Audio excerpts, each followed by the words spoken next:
All right, go ahead, Michael. All right, welcome back. We have a lot of familiar faces and some new faces, so this is great to see in the February 2023 edition of Drinks Professionals, which Stephanie, I believe, are we approaching our third anniversary? I think so. I think we have one more month. Yeah, I know, it's crazy. It's yeah. good. What started out as a COVID alternative to no trade shows and no industry gatherings has become a nice little ongoing participation event that people like Sherman and Carrie and I even see Ed Carey's back today, who have have been here really from the beginning. And then people like Robin, who I think has really become regularly active this year, or last year, I should say, since we're in the new year. So that's great. And I would love to have a few moments to just throw out to some of the veterans. Do you want to share a little bit right off the bat? Because we do have a number of first timers. Why don't you raise your hand if you're a first timer? See, there's 1, 2, 3, 4, and want to give a little headline, or Sherman, maybe you take it. Tee up what you've been getting from this. First of all, the industry knowledge that gives me some talking points around what's going on in the market have been extremely important for me. And Michael, you know the path that Shared Spirits has been on, so these connections have been very vital. We've made some connections by virtue of this group that have proven to really move the needle for our company, and that's been the biggest contribution. And you mentioned trends, and I know that Carrie has been sharing with us over the past few minutes things that she's seeing in the wine space in terms of some softness, and I'm now seeing that there's a lot more industry ink being given to that. So that's another example of kind of getting, handle on. Carrie, I don't know if you want to update or kind of. Yeah, I mean, I see it still getting soft, and one of the things that I'm always talking about is cans taking away our business and ready to drink. Somebody's got either a conversation going on or something. It's hard for me to hear. I don't know. Is someone not muted? Maybe it's me because I'm in the crown room, so maybe I'll mute. So I was shocked that that White Claws now, maybe you guys aren't, because you guys are more on the spirit side, that White Claws now spirits. So just when I thought they were already killing me, I don't know, I'm not saying everyone's going to go drink vodka because it's White Claw, but just some of these brands and the things that are going on. And I don't know, I'm trying to look at all the names on here. I know I wouldn't say went head to head, but somebody really thought that these things were truly not affecting the wine business, but I really do feel like they are. The cans, the ready to drinks, people are just wanting to try new things. I mean, it's exciting. I mean, if somebody put White Claw vodka in front of me, I would probably try it. Have you seen that New York Times article that Eric Asimov just wrote about the wine industry? I thought it was. Yeah, I didn't read it. When did it come out? I actually was in New York until last night. You should I didn't read it.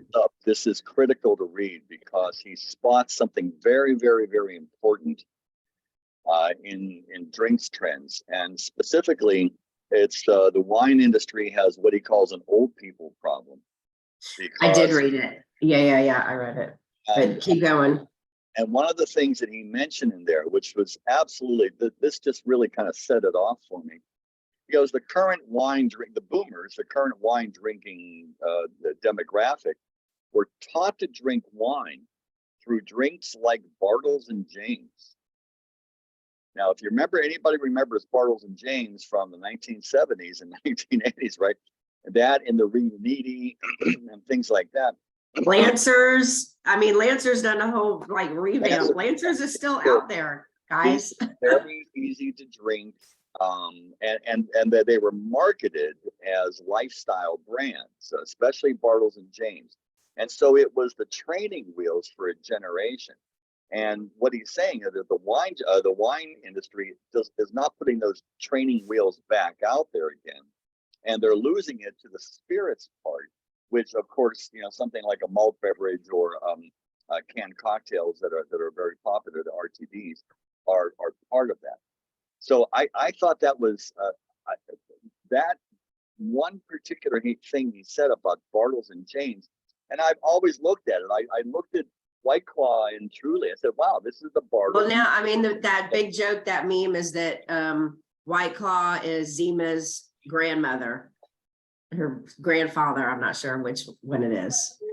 And then, so I was in a meeting yesterday in New York, and unbeknownst to me, I mean, clearly I'm out of it.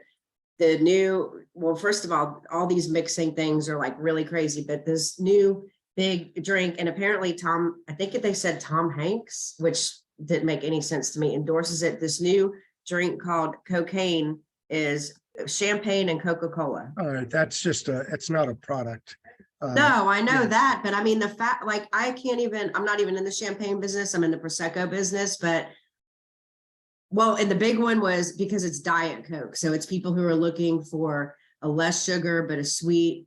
This was a cocktail. joke. This was a joke that he made. He doesn't drink apparently, and he always has Diet Coke when everyone else is having cocktails. Oh, okay. So they were celebrating something. It was either after the Emmys or one of the award shows, and he said they were pouring champagne. He said, "All right, put a little champagne in my Diet Coke," and then he came up with this name of Cocaine. Well, it's real, and people are drinking it all over. Yeah, Manhattan. well, then he was on one of the late night shows a couple of weeks ago, Stephen Colbert, and they made cocktails, so it's gone viral. Well, it's horrible in my opinion, but I've not A tried bunch it. of lemmings. That's insane. Yeah, but those are flash in the pan things like that. Yeah. But those flash in the pan things sell. I mean, they can make a brand hot. No, the trend here is really in following what quote unquote Gen Z and the latter part of the millennials are looking for, which is things that are helpful, things that have a social consciousness to them, things that have a sense of mindfulness about them.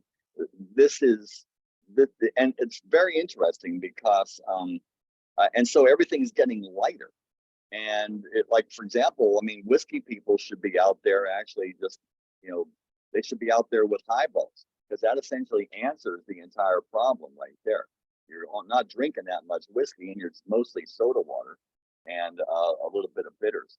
But this is that's really where the trending is going. And it's interesting. A lot of people are thinking that tequila is there too, because it's a lighter, fruitier spirit, even though it's still coming in at 48 ABV. But that's, I think, where the trend. These little things like here blips, I think they're fun and stuff like that. But the real trend is really where it's just amazing that White Claw created this. And you want to talk about a disruptor? That's a real disruptor. I think the real trend that's here to stay is the co-marketing of brands like Jack and Coke, in a can, or where it's the brand of alcohol and the brand of consumer. And there's a lot of that. That's really, they're going to do a lot. One point that I just wanted to raise is, you think about it, it was wine that was first coming in cans before the hard seltzers and or boxes. And people couldn't even accept it. I'm not drinking wine out of a can. Then there was the Tetra. Well, first it was the 5 liters and 3 liters and the Tetras and the cans, plastic 187s. A lot of people had a hard time accepting that, but now boating, golfing, whatever, but it's so expensive to produce plastic. And I know we've talked about this, touched on this in past meetings, but the other piece of this is the growth of the ready to drink cocktail as something that's on the menu at a bar or restaurant, whether it be the high noon or simply that we're serving it to you in a can. Here's your glass, It's like they want to dumb it down for everybody, but like we've talked about on these calls too, some people like the experience. I mean, I like to see a craft cocktail being made like a craft cocktail. I don't just want to pop it open, particularly if I mean, possibly at home, but Yeah. really if I'm paying whatever, 12, 15, 16, whatever it is for a cocktail, I mean, I kind of like to see the ingredients going into it as opposed to just Yes. Here's an interesting part of that is that I don't, look, I'm in New York City. I'm here at, I'm at the epicenter of all of this right here, and I watched all of the craft cocktail places being born that are big right now, and all the bartenders that kind of came up through that. And while they created a trend and they were responsible for the resurgence of a lot of things in our industry, I don't know that the absolute craft of the cocktail to the vast amount of consumers is all that important as the idea that I'm actually getting that cocktail. So if I'm getting a reasonable facsimile of something that was created at Attaboy in a can, and I've never been to Attaboy, but I've heard about Attaboy, I'm going to buy that if it's relatively decent. And I think, I mean, I live in New Jersey. I'm 15 miles from New York City, and I might as well live in another part of the world, So whatever's happening in New York does not really translate all that directly here. I think the vast amount of people are, we've become brand oriented again. We weren't for a long time, but now we are. And I think this trend's not going away. Suntory knew this years and years ago. Excuse me, when they started making after the acquisition of Jim Beam, when they started putting Jim Beam highballs in cans all through Japan, and that this was 6 years ago, and now you're kind of seeing that like everywhere. Total Wine is really Total Cans, right? It's the merchandising is it's amazing right now, and it's not going away. That's what I want to get to some of our new participants and do a quick 60 seconds on who you are, what you're seeing, and any issues or topics. But I did want to share something. I did have the opportunity to be at Breckenridge Distillery in Breckenridge a couple of weeks ago, or after our last session, and I was extremely impressed by two things. One is that every bar and restaurant that I went to in Breckenridge, I'm telling you, I didn't go everywhere else. That's pretty much the only bourbon that they had was Breckenridge. So they've really their brand has been embraced at these big ski resorts to the point where I literally would look at the shelf and not see all the usual suspects. It would just be Breckenridge. Number two, went to dinner at the restaurant at Breckenridge Distillery, and I was blown away that they have somehow pulled off a 5-star dining experience that was mobbed. It was like you couldn't get a reservation. It was a busy weekend for tourism. It was MLK weekend. The price point of the food, was $50 to $100 entrees, and it was mobbed. But what they also did, they had a really excellent cocktail menu, very high touch craft cocktail menu, down to the presentation of the smoked single malt cocktail, which literally each one of them was presented in a half a cask with a special trap door, not a small one, but some large thing that came out ceremonially, and they were selling. I kept seeing them come out. They must have sold 25 an hour. And so and I've been one that's advocated for distilleries to obviously maximize their retail, but we've always adopted the position that you do want to focus you know, on the things that are your business, not about creating a whole nother, you know, expense side by running a true full serve restaurant and keep it simple, stupid over food. This was the opposite.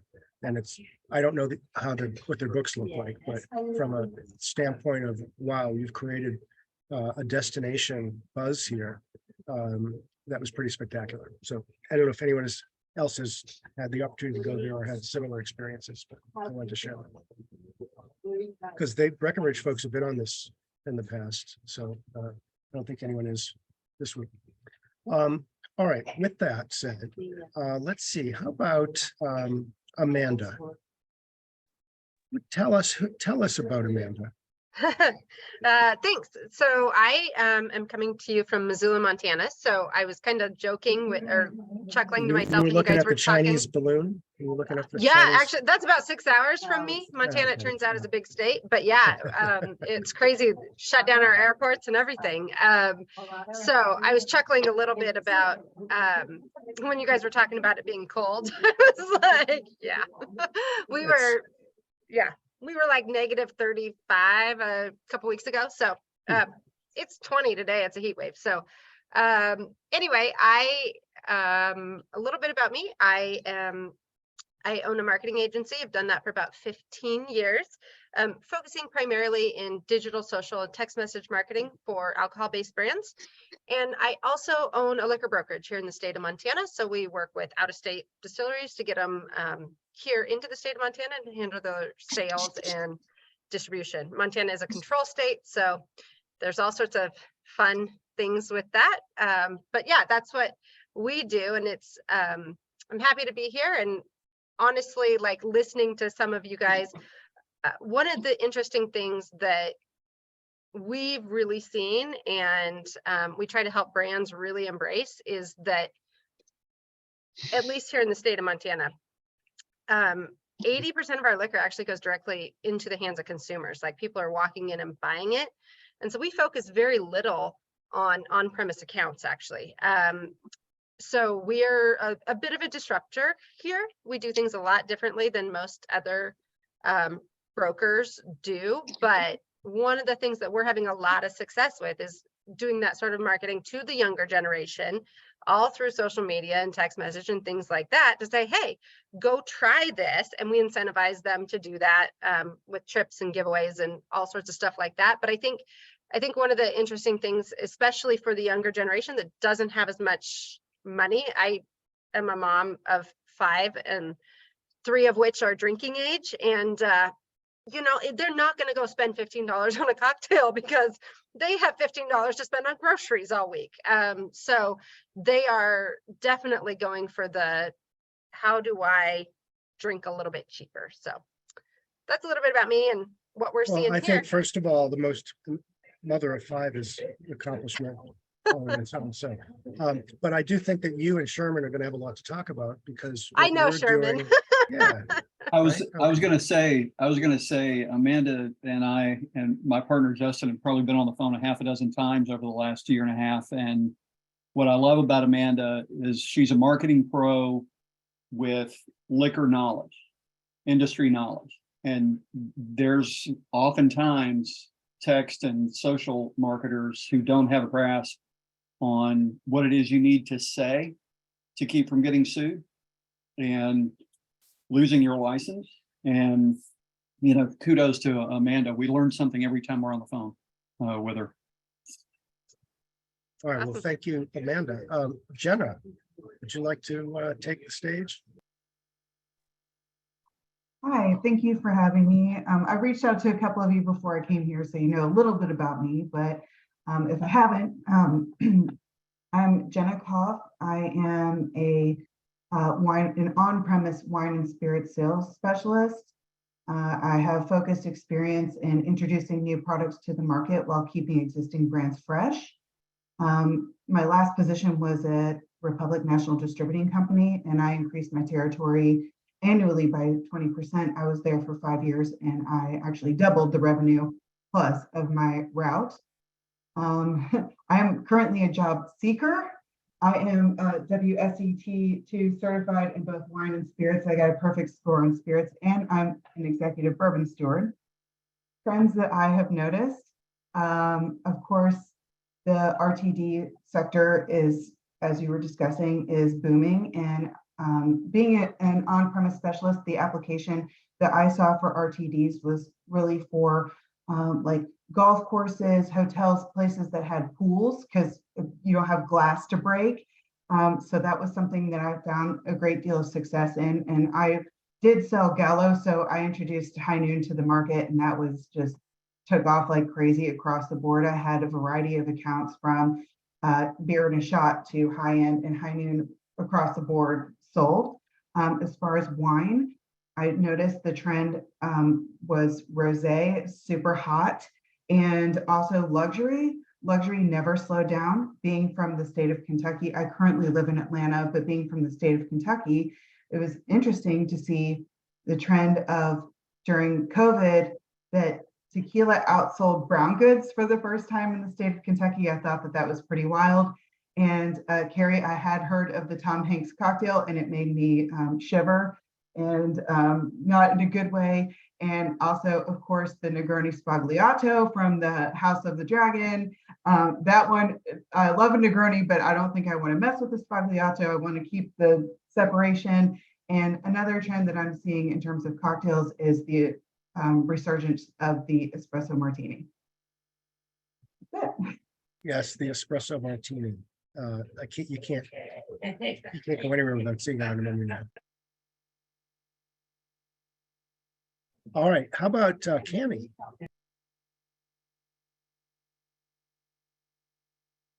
Hello, I'm Cami Kenna.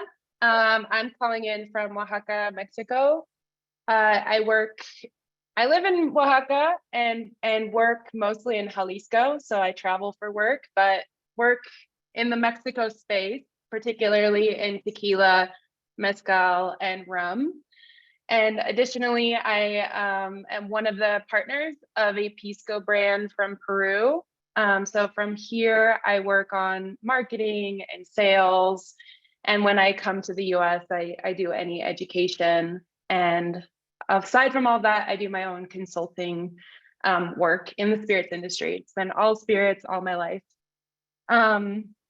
And I'm a distiller, so I like to make things at home now. Previously, I worked in a rum distillery in the Andes in Cusco, Peru.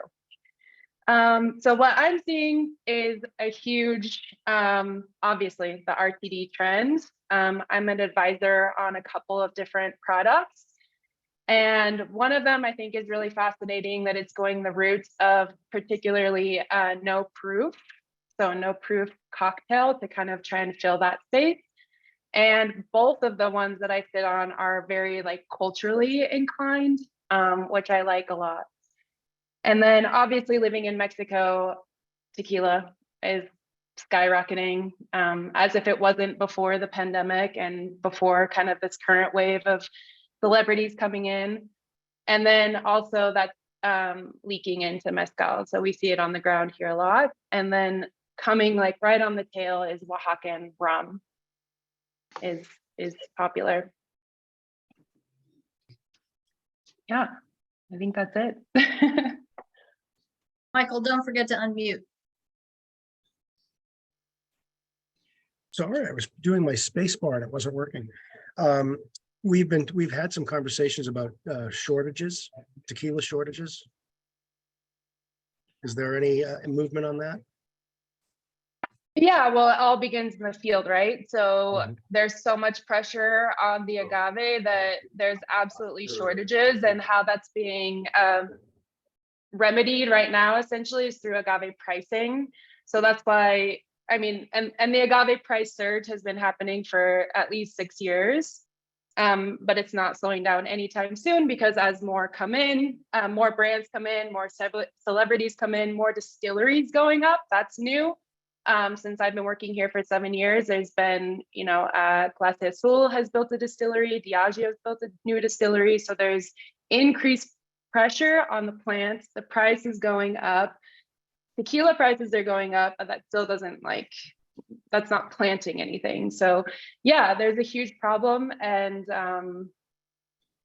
I don't know, I work as a tequila tour guide. So my work is teaching people how to drink the artisanal products that are made more responsibly, to try and kind of like massage the education in the category, to help kind of relieve that. But really there's going to need to be some adjustments to the DO, something along the lines of adding in different agaves, hopefully not increasing the DO space to plant more blue agave, but there are some distilleries that are doing some really interesting work in that area. Well, and I know that Vanessa, who's becoming a regular, is heavily involved in agave spirits, the U.S. Production of that, and so you two may have a lot to share. Yeah, I just found out yesterday from my distributor RNDC that tequila sales surpassed vodka in Texas for the first time. They told me that yesterday. Wow. So In the state of Texas, the whole of Tito's and Deep Eddy and all those high volume. yeah, it surpassed. RNDC told me that yesterday, and it's going to be going across the board. The sales of tequila is definitely going to surpass vodka. Which Heard it here. Agave spirits have had surpassed all other categories on the financial front as of last month in the United States. Wow. Yeah. So that's why I'm making this agave spirits and getting my land together. That's really interesting. Actually, I've had a couple of clients from US distilleries that are making agave spirits, and their complaint has been raw materials. So there's some plantations in California, there's some in Texas, there's some kind of sprinkled around, but as they continue to pop up, they're having a hard time. So I feel like if there's an opportunity, if you have land to plant agave in the US, that makes a lot more sense than some people are importing. A lot of people are importing agave syrup from Mexico, and that is part and parcel to the problem, because agave syrup has zero regulation, and so they can be made kind of with diffuser, young, too young to be harvested, and so that's a really big problem in the industry. So I think there's a huge opportunity to plant agave inside the United States. Yeah. I even had people who have brought up illegally, obviously, cooked agave from Sonora to make a spirit in California, which doesn't make a ton of sense. But if you don't have access to raw material, you have to get creative. So I understand what they're doing, but yeah, I think that's on my future front also, is to start planting agave somewhere. Yeah, if you get a chance, look up I'll contact you, the California Agave Council. I think I sent it to Jen. Did Jen get it? I emailed Jen and Chris, and I think Wendy. It's a new Agave Council in California. The guy, Craig, he's already harvest agave in California. Lodi. Yeah, and and YOLO. Yeah, he's YOLO, a friend. So. Mm-hmm. Oh, okay. Awesome. But he needs support. Yeah. So I'm sourcing. Well, I source my agave from Mexico right now, just the agave, and then I make the spirits. But now I have him. He's going to be cultivating on my land in California, and then I'm, harvesting, getting from him just as well, and bringing on a couple of distilleries. We know it's early now, but I know in the future. That's why I want him to hurry up and put these doggone plants in the ground so I can get my 7 years in, and do it from there. So, but that's good. Hey, Cammie, I've got a question about the new distilleries that are opening up there. Are they sharing their noms with other brands, or are they specifically just for their own particular brand? Yeah, they have their own nom. So like Clase Azul historically has been made at other distilleries. And so Actually, I'm not entirely sure if they had their own nom at the distillery where it was made and were able to bring that over, but that just happened with Tequila Ocho. So Tequila Ocho had their own nom inside of La Alteña where it was always made, and they've just built a new distillery in Arandas and they brought that nom with them. So I think there's a couple of different scenarios that can happen. Would we consider that a trend, or are they outliers on this, or? No, I think it's a trend because there's only, well, to date, there's 169 distilleries. And when I started, it was more like 150 7 years ago, and with maybe 100 operational. So now if we have 169 capable and probably working towards being operational, then yeah, I'd say it's moving in that kind of like expansion. And in fact, there's parts of the DO outside of Jalisco even that there are no distilleries. So I would look to a future where Nayarit has distilleries, where Michoacan has more distilleries, where Guanajuato, Tamaulipas, they all have more distilleries because they're part of the DO. This category is clearly booming. And it's really just like the US because there's so much opportunity in Europe and Asia. Like imagine when India and China hop on board like the US has, it's crazy to think about. So as Ryan had suggested, futures, agave futures, that's the the future. All right, Jennifer O'Flanagan, say hello.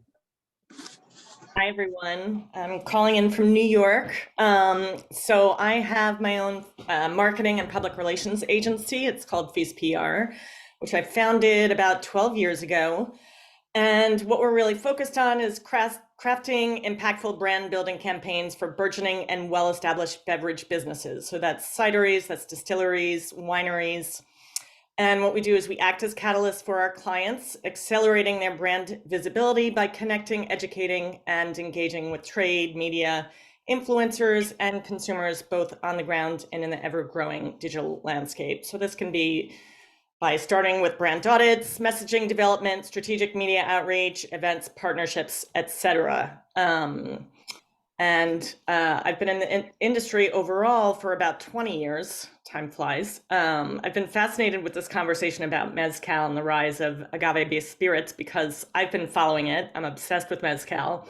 Not a big tequila person myself, but what I've noticed, which I don't think has been touched upon yet in this conversation, is the growth of non-alcoholic beverages, spirits, and even wines. Some wineries are picking up, even though, those in the wine industry are like, oh God, the thought, some are producing non-alcoholic beverages as well. And I think we all saw that last month in January when everyone, rode the dry January bandwagon. That was a big topic in this group last month, actually. Okay, I wasn't here then. No, I know. That's what I'm saying. We have touched on it, but it's interesting that you're bringing it up because it's real. Yeah, it's fascinating to me. And I do agree, I read that article that Eric wrote as well about the fact that the wine industry has an old people problem. I do agree with it. I was laughing as a Gen Xer that once again we were left out of the conversation. We do exist. We are an important category, But yeah, the industry definitely, well, part of the challenges with the wine industry is it doesn't always have the budget that the spirits industry does. So that can be a really big challenge. It is historically and behind in terms of social media.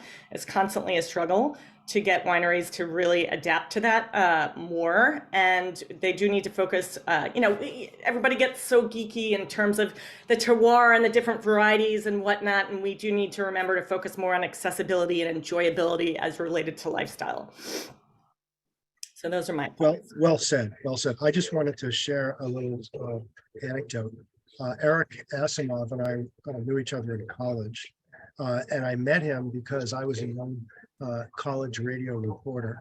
And I was going to Wall Street to cover the anti-nuclear protests. And I hitched a ride with him and his buddy.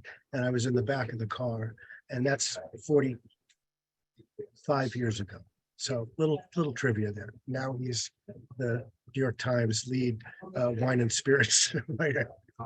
Anyway, I think we've introduced all of our newbies, although Tony, you've been involved before, or is this the first time? I know Dan is there. Hi, everybody. Tony Gugino. I was involved previously with Waypoint Spirits up in Bloomfield, Connecticut, but now I am the new head distiller for Montauk Distilling Company down in Riverhead. So just joining from a new position that I started up early in January. So yeah, super excited. And you know, something funny that I actually heard. Hi, Vanessa. How are you? Oh, we were just together 2 days ago.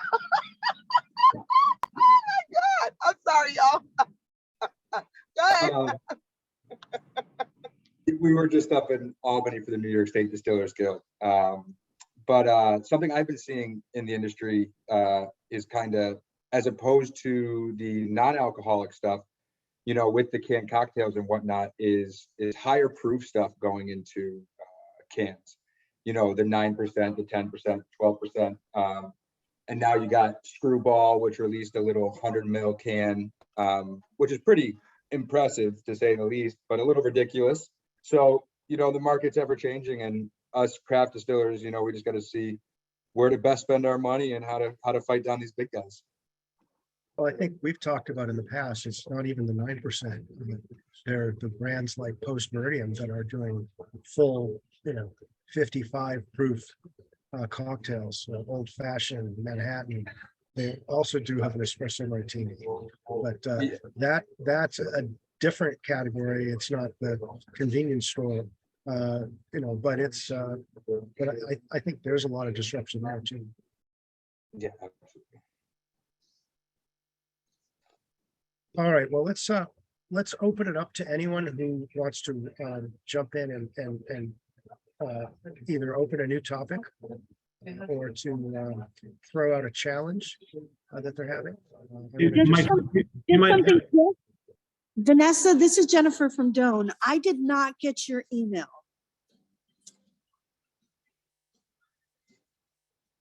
Vanessa, did you hear that? Yeah, okay, I'll send it again. It was a group email. Yeah, I didn't get it. Could you please resend that to me? Yes, I will. Did Thank Chris, is it Chris? Yeah, I'll send it to you because I'll send it again. All right, Okay. thank you so much. Vanessa. So, We can link Stephanie, in on LinkedIn. does Stephanie actually publish? I think Stephanie, don't you publish the email addresses of everyone after? I do, and I was gonna say, what I will do is also make sure, Jen, you and Vanessa are connected directly. Sometimes things get caught in spam filters and things like that. So I'll make sure everybody has that contact information. Thank I you, would like it to Stephanie. be So Maya, did you want to jump in? Go ahead. Sorry, I forgot. go ahead. I just had a question. I was just on a mastermind cruise yesterday, and one of the gentlemen that were on the cruise is he couldn't find a spirit for his wife to drink who has celiac disease. So he's creating a vodka out of Mexico that is meeting all the things for his wife. And I was curious if anyone knew of any other spirits out there for people with celiac. Let me comment on that. Let me comment on that. So the FDA has ruled at this point that distilled spirits are all gluten-free and therefore are celiac safe. Thank you. So the only potential issue is if the mill in the distillery where the grain is milled is close enough to the bottling line where there might be dust that gets into the final bottle. But the misnomer that spirits are not gluten-free and therefore a celiac person can't drink them is utter BS.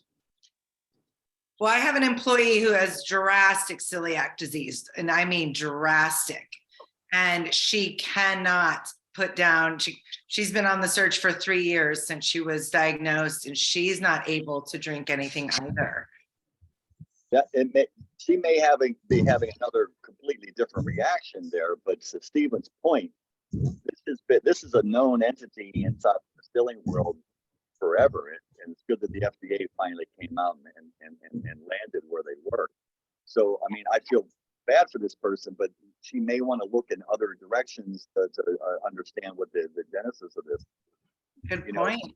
Not to mention that there are a number of brands that actually use the term gluten-free on in their, Well, in these their were marketing. this was the craft industry that jumped in with a lot of passion and no knowledge. So everyone said, "Oh yeah, let's make it gluten free." Of course, everybody's Tito's is gluten free as well. So Every Yeah, it's gotta every be spirit something every else. Let's spirit switch her is to wine, gluten-free. Ryan. Switch her to wine. Honey, I've been trying. What do you think she does when she's around me? There's no shortage of love for the grapes over here. If she's that, and it could be psychosomatic, but if she's that concerned, apple brandy. I mean, I make Manhattan, and psychologically, if she thinks something has gluten, she could be getting. Having said that, you tell her it's apple and there's no gluten in it, she may not get the reaction. I thought it was interesting that he also chose to go to Mexico to make a vodka. Yeah, there's a lot of weird shit going on in Mexico right now. I'm tight with a lot of the producers down there, and we all get together and hang out at the big trade shows, and I get to Tequila pretty regularly. And as a master distiller, we talk a lot of nuts and bolts that others might not hear. And there's a lot of weird shit going on in Mexico right now because the demand is just so freaking huge, and things are so dynamic. I mean, the Tequila Regulatory Commission is trying to get its arms around adultering mass production agave spirits with other fermentables right now. And they're not talking about it very loud, but it's something they're struggling with. It's interesting. The other thing I want to bring up is we've been having many meetings about 2023 planning. I'm in the experiential marketing space, and our big focus for this year moving forward is AI and collecting the data with AI and giving that back to brand to not only let them compare that to their data that they are pulling from wherever they're buying it, gathering it, or people from the field reporting. I know I have a team of brand ambassadors nationwide, and the data that they give, it could be, a little skewed. So we're tapping in heavily to AI and comparing that data with field data, plus adding in culture spotters for this year. So that's been coming up a lot. how is the current state of AI bias free? Because we haven't been able to prove that.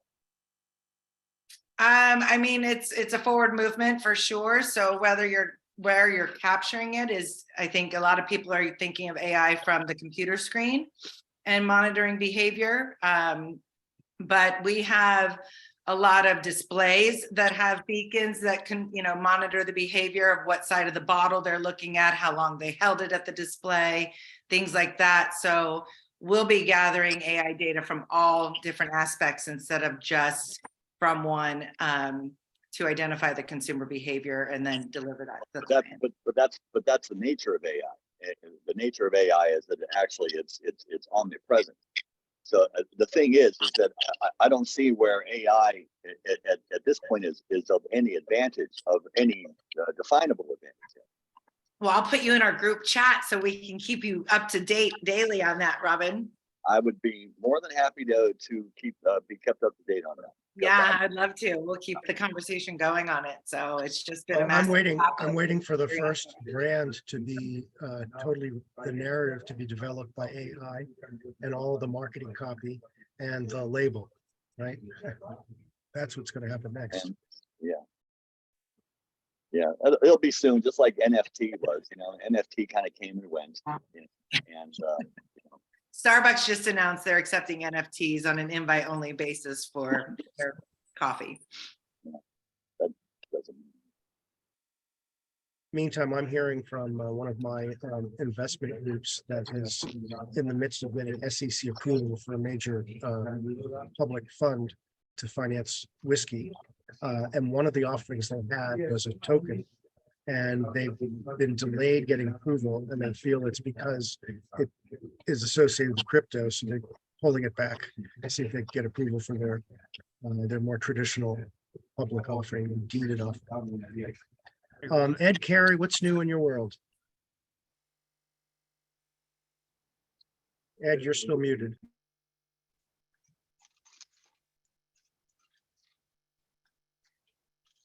Hey, I'm driving. I might lose you guys.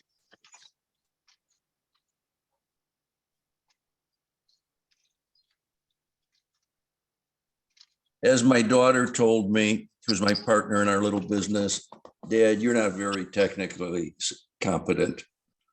But I guess that's pretty obvious.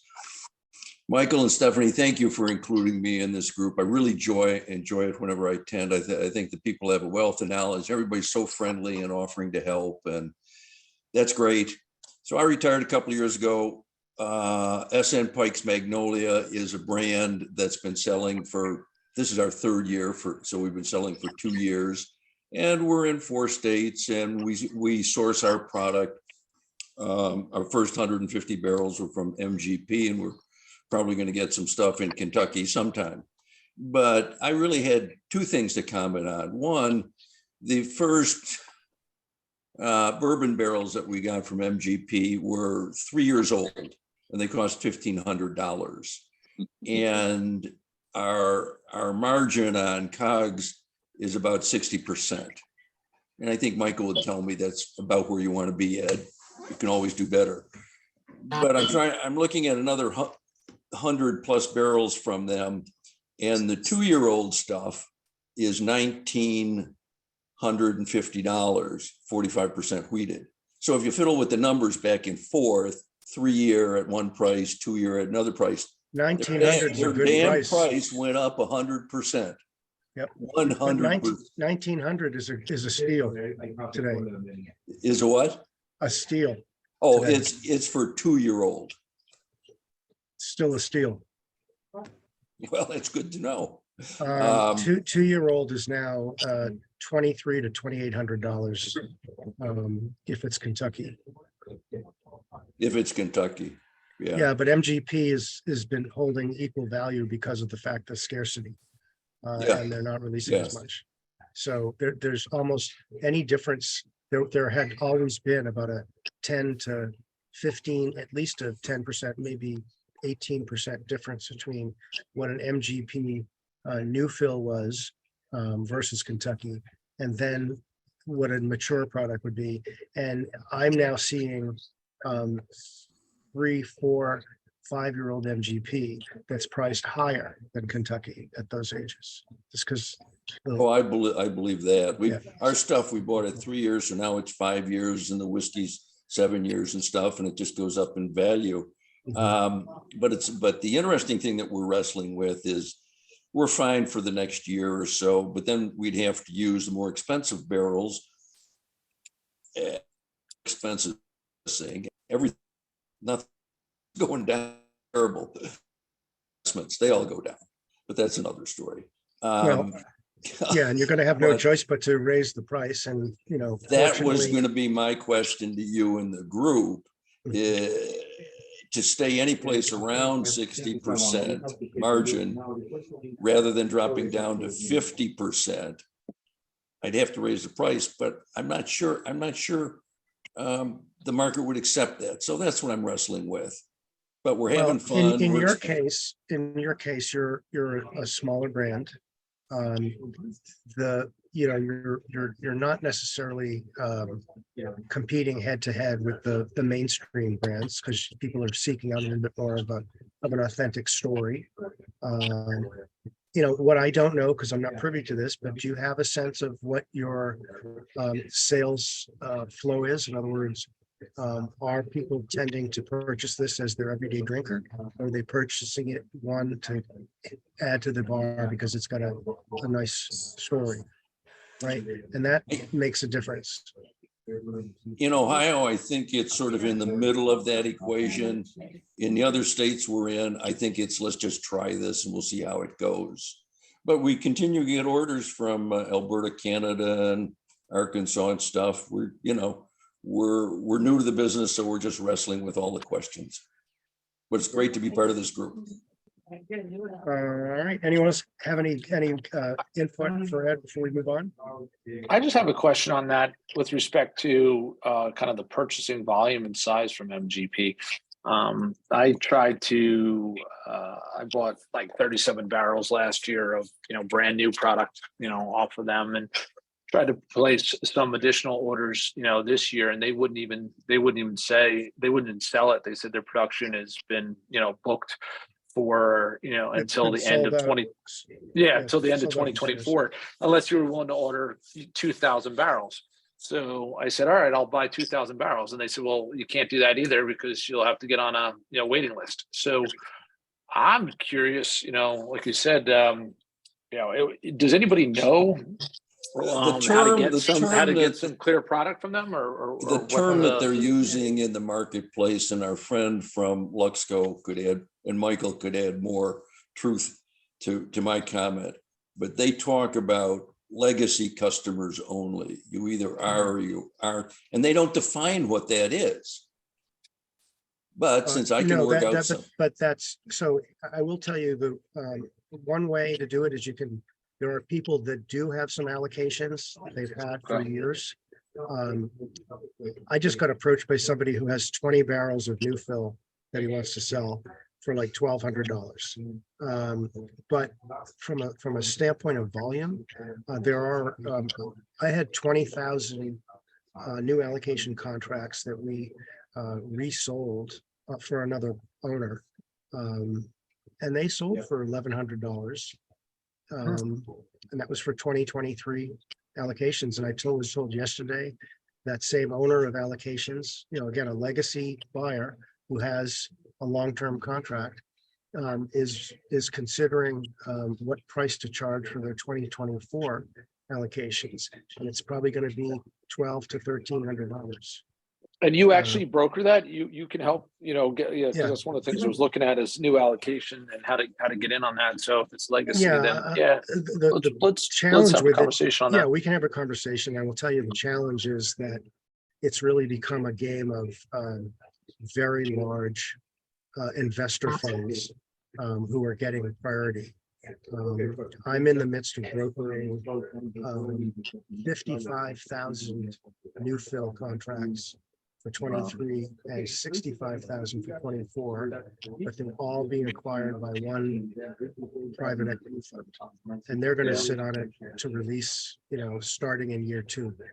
And so, but there are opportunities, and again, I do have that opportunity for the 24 if you want to get on it. Because I think I've got some people who are interested in some of the stuff I'm doing, and like I said, I normally wouldn't buy the 2,000 on my own, but when I went back to others and explained it, they're like, oh yeah, we can put that together. But if that's what it takes, and there's that much demand, these guys are essentially PE, or they could be if they wanted to be. So I'd like to talk to you about that. Michael, is that 20 barrels? Is that MGP 45% wheat or something different? No, it's 21%. Okay, thank you. Wendy, hello. Take yourself off. I have a question about barrels in general. We ordered barrels earlier in the year. Some were brand new fill, others were straight MGP, and then Tennessee Distilling Company. I'm finding that from my previous orders, everything's coming in short filled. So short filled or suffered leaks, and no one did. So no weighing of barrels before you.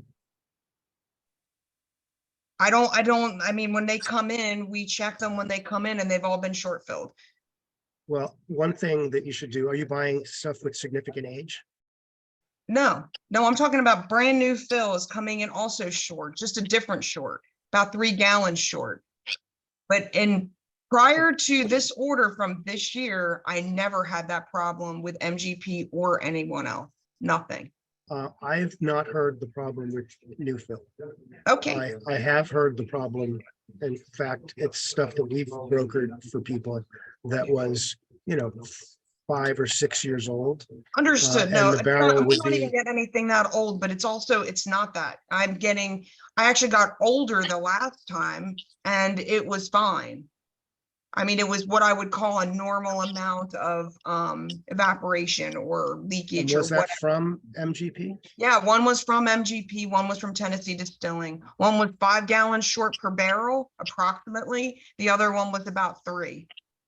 And did either of them respond to your We're feedback? too small. I think they don't give a shit whether we buy or don't. Because we're not buying significant amounts. I mean, I'm being perfectly honest and I recognize my position in the market. So, but I just was curious if that's something other people are experiencing or if you're seeing that or not, because I thought it was odd that it just started. And last year I didn't have that problem. Not at all. I have not heard that from anyone, and I would be surprised that it was intentional. It could be incompetence. But from 2 companies, Yeah, it seems strange. from one, it just seemed, okay, maybe it's just a fluky thing. But from both, I thought that was really odd. And a new fill, Did they all get delivered in the same truck? no. 2 'Cause I different was gonna trucks. check, I was gonna have you do a sobriety test on the driver. Yeah, no doubt. So Michael, don't forget Dan Gallos, you have your hand up, so let's come to you next. Thanks, Stephanie. Yeah, Absolutely. thanks, Michael, for having me join. I really appreciate it. I was able to attend last month as an observer. Just want to introduce myself. And Dan Gallos, my company is the Horton Group. I'm a consultant and a risk manager. I focus specifically in the spirit, whiskey and wine worlds to help companies, whether it's producers, distillers, bottlers, warehousing companies, distribution, and investors manage risk, mostly from an insurance standpoint. So your property and casualty. We also help individual investors, folks who've got $100,000 worth of wine or whiskey or larger collections. Really interesting to hear a lot of what everybody's talking about. I'm more tangential to the industry, but this is my major focus. So I appreciate the opportunity to learn from all of you experts so that I can provide value to my clients. And I hope that through the course of the conversation, I'm able to provide some insights into the world of risk management. And I hear some things about the increased price of barrels, scarcity of commodity. This all has a real world impact on what you or your customers or investors are paying for their risk management and their insurance coverages. And we're seeing a lot of disruption in the marketplace right now. So there's opportunities all over the place. So Dan Gallos with the Horton Group. So Dan, I wanted to actually see if we could make a discussion point of this. One of the things that I feel is happening is that a lot of the insurance policies that have been in place at warehouses are not necessarily keeping pace with the increased values. No. And it used to be pretty simple to say, here's the policy, and we're valuing a barrel that's 2 years old at X, 3 at X or Y. And it was generally about, I would say, 15% below what the peak market value would be, which I thought was fair. And now the fact is that I'm not seeing, I think it's a concern over the cost of the policies, but I'm not necessarily seeing the policies, the coverage totals expand, or even to break down the coverage by age, which, I have to worry about that from a fiduciary responsibility with, managing investor inventories as well as purchased inventories of distillers. So I don't know if you have any sense of, is that an issue? Yeah, and I don't want to give an insurance 101 lesson and scare everybody away or put everybody to sleep.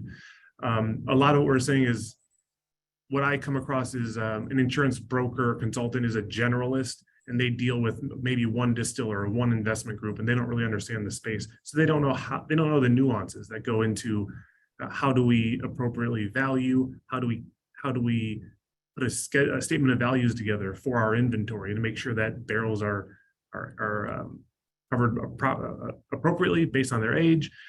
That's one thing. Another is these huge warehouses. One, Michael, I think you and I talked about, they were offering coverage to their clients. It was initially it was 37 cents per $100 of value. With last year, that was pretty competitive. They sent out a notice effective 1/1 their cost was going up to $2. That's a 550% increase. So I was very busy with that warehouse in particular.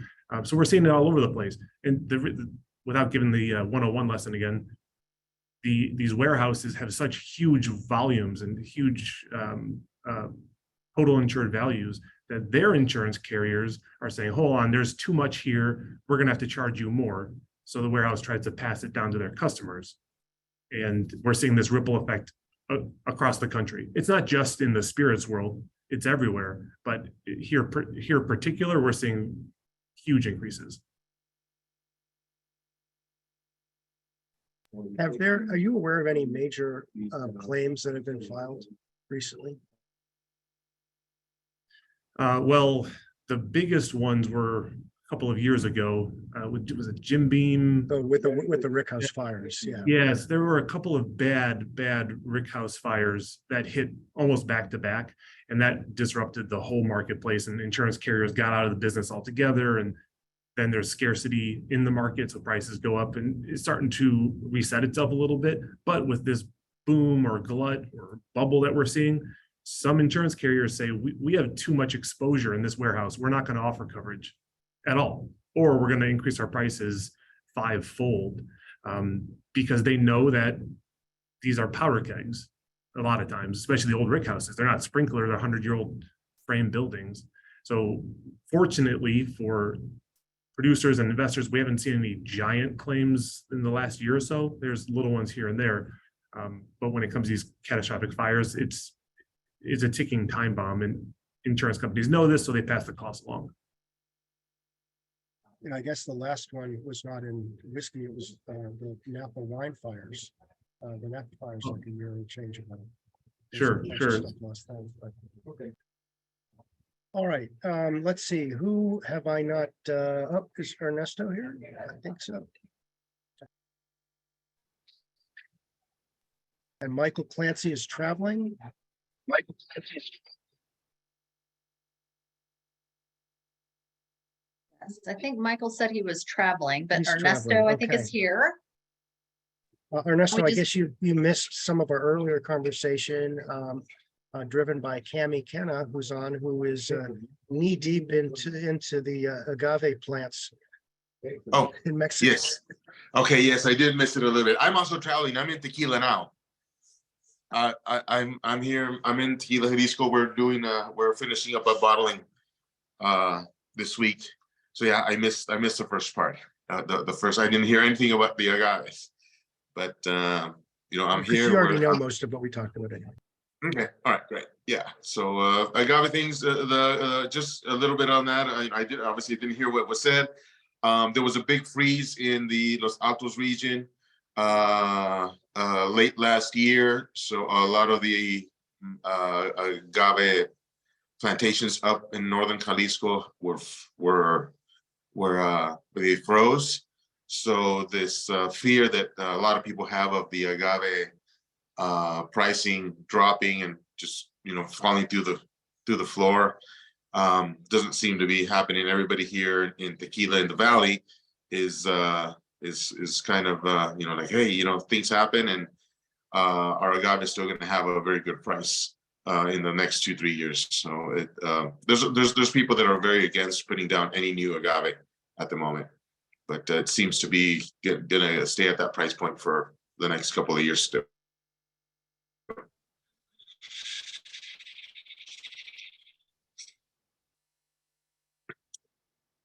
Didn't hear you. Good to know. Yeah, it is good to know. Yeah, no, Yeah. it was, I was saying that, so there's no glut. Okay. All right. All right, let's say, Wendy, anything else you want to talk about, or Vanessa or Lisa? We haven't heard from Lisa yet. I'm gonna Hello. get off soon. Oh, sorry. Lisa? No, go ahead. Okay, I'm gonna get off soon because I'm here at Total Wine, but I did wanted to address the RTD cocktail. As a distiller, I'm getting a lot of people who are requesting for me to private label for them. Recently, I don't know if anybody saw, there's a bar box cocktail. I was in Florida and they're actually selling cocktails by the box. Negronis, there's bar box cocktails, $12. It's a 1.75, liter with vodka. So they were trying to source the vodka for me, but you're right. I think this is going into it's not going to be a trend. It's here to stay. So now I'm considering and thinking on which direction as well, if I should implement that too. The other thing is, I don't know if anybody's been having a hard time getting large amounts of barrels, and it's just so happened that you mentioned it. And, we're into 2024, and it's just the pricing has just gone up. So there's got to be a way to alleviate that. And what I'm thinking is the prices of the whiskeys or anything else that has to be barreled is going to be a higher price. Well, So a that's big driver of the increased cost of new fill has been the tripling of the price of the barrel. As a barrel in 2019, could be had if you were a volume buyer for $160.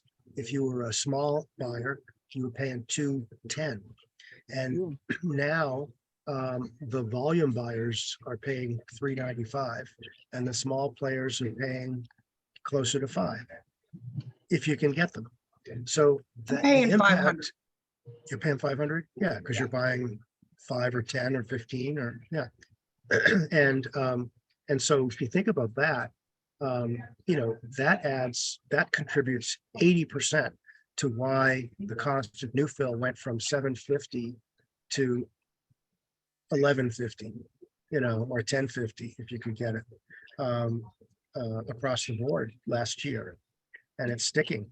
And the question is, I just got a notice the other day from one of the producers that we source from, that they were raising the price of new fill they're just passing it through, by $11 a barrel starting in end of February, because of that. They just got notice from their cooperage that's how much the barrels are going up. So that gets directly passed along, and then that is why that's what drives all this.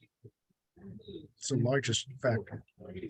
I had a cooperage as a client, and they couldn't give the barrels away in 2018. It was, nobody needed barrels. They were easy to get, and anyway, it's a different world now. Yeah. So everything is going up. Even raw materials is, going up. Corn, I'm going to be sourcing from a local source from Sagaponic out east, and see, what I can get for the rye, but everything is going up.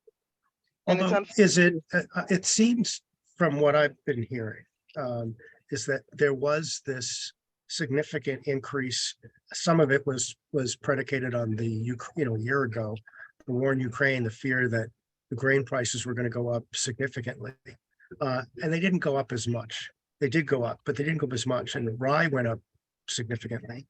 So that all of a sudden changed the dynamic, where we're seeing the cost of new fill rye at $100 more a barrel than bourbon, which wasn't the case previously. So, there's those things, but my sense is that the cost of grains are not increasing. They're not going down, but they're not increasing significantly anymore, but the barrels are still the issue. Yeah. All right. If anybody can get some barrels, I've hit about Adirondack, and it's a big issue. The price have gone up. I was paying $3 and change, but now it's like ridiculous. Yeah, so that you're getting close to that $500 number. Yeah. Who do you buy from? Do you buy from multiple? Adirondack. Okay. I'm in New York, so I figured buy Adirondack. Well, you might need to widen your net, even if it costs more in freight, but I don't know that it's going to bring the price down that much, because I know, prices are pretty consistent from what I can see. It is. Across multiple cooperages. I came across, have you heard about the square barrel? You've heard about the square barrel? I might get 2 of those just to try it out. I do like the way that it's retrofitted and it's able to use the things, and he had a pretty good taste. You considering if I buy them, I'll probably be like maybe a sales rep or something, because it'll be here in New York for those that would want to buy. But I'm really thinking about considering utilizing that as an alternative. Wendy, have you used it? Yeah, we use them. We actually use them. So the problem that we run into, not always, but one of the problems we run into is the way that the staves go into the square barrel. Okay. They will crack and leak.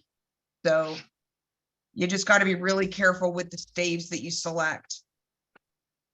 Or who are you buying? I don't know who else sells them outside of Squirrel, which is a Black Swan company.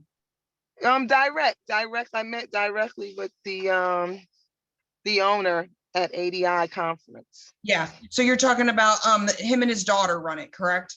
Yeah. Yeah. So same company. So just be careful with the staves. That's the only problem that we've run into is the staves. Because you're going to do the cross cut staves and the straight staves, or you're just going to do straight staves? Cross cut staves and yeah. It works beautifully. It's really nice because you have a lot of options with it. However, that's the only problem we run into is that every once in a while, as soon as you break that seal on the top of the square barrel, after it's been aging, suddenly we'll get leaks. Suddenly we'll start to see that the staves have been cracked. Things that you don't notice necessarily when you soak them out. Okay. Just be careful. We keep a catch bin underneath of it. Oh, okay. Okay. Food grade. All right, but the flavor profile is beautiful. From what it's amazing. Well, we've been working with it, and I mean, our top selling agave spirit comes out of a square barrel. My problem is now I'm trying to do a much bigger quantity, and I'm trying to replicate that square barrel in other ways that are a little less expensive, because they the company, we love the product. The problem we run into with the Black Swan company are delays. So whatever they say, just add twice the amount of, just add double the time. That's all. Good to know. Good to know. So Thanks. that helps you with ordering and stuff. Makes a big difference. Okay. Hope that helps. Yeah, and if you want to talk more, I can connect you with Jim, who works with them all the time, and he can tell you what he does and how he does it.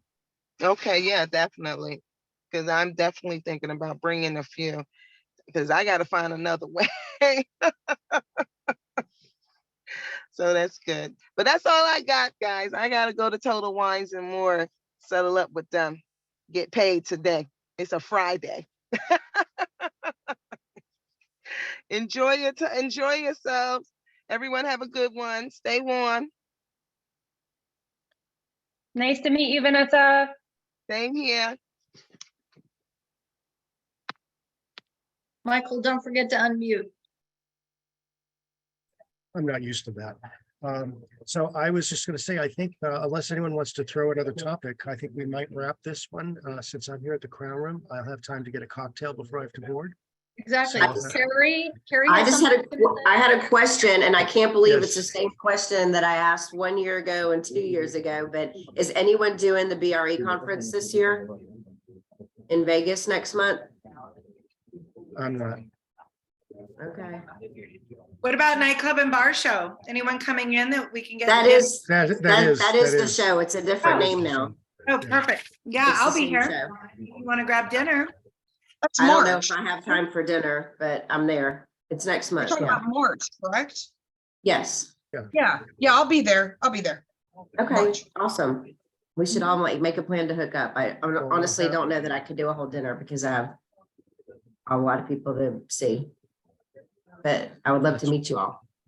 Well, that'll be nice. And we want pictures. I'm doing I actually have a Prosecco lounge set up for one of my brands, Gemma DeLuna. So I could get you all passes and we could have some Prosecco in the lounge. That would be great. For sure. I can sneak in whatever spirit you want. I carry big bags.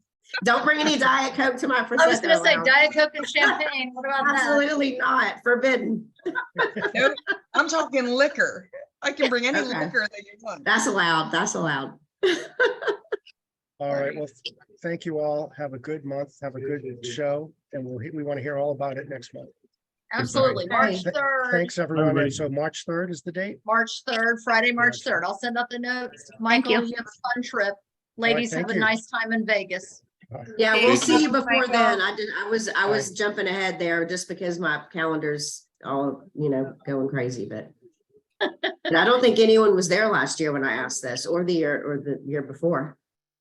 So I'm glad someone's attending. It was totally Exactly. different last year now that they made it not nightclub and bar. It's a little more respectable. They sent that survey out for feedback and it was only for restaurant owners and bar owners. Did you notice that? No. There was not any other. Huh. Survey was over on question 3. Oh. Disqualified. Yeah, it wasn't for any spirit companies. There was nothing else to select other than essentially non-premise. I don't remember. I do remember getting a survey, but maybe I was happy it was only 3 questions. I don't know. Oh, no, it had pages. It was all mandatory. So if you can't select something on what category of the business that you're in. Well, okay, we'll talk before then, but let's make a plan to all meet up, whoever's going. That Prosecco it is. All right, Gemma DeLuna. Thanks, everyone. Have a great weekend. Yeah, Thanks, you too. Stephanie. Thanks for the weekend. Thank you. Bye. Bye-bye.